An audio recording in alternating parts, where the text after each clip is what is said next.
এটাকে বিশ্লেষণ করতে পারে এই আত্মা এরপরে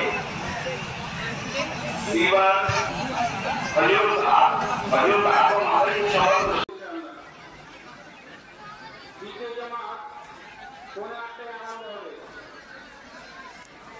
আমরা যারা প্রথম জামাত পাইনি দ্বিতীয় জামাত কোন আটে আরম্ভ হবে।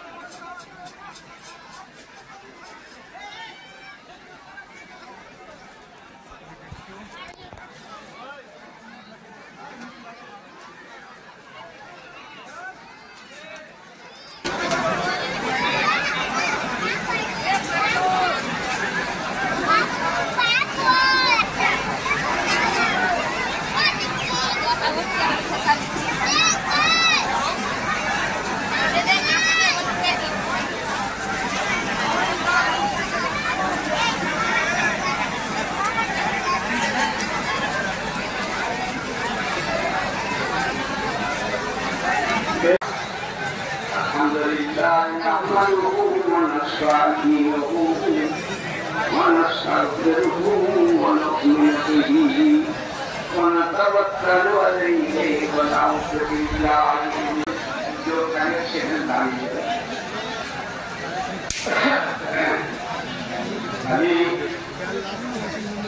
আর ইমামের আগে কোন লোক যেন না যায়,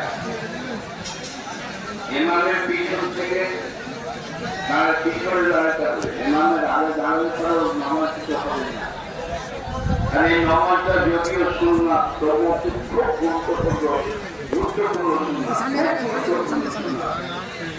সুতরাং এই নামাজটাকে অবহেলা আমরা করবো।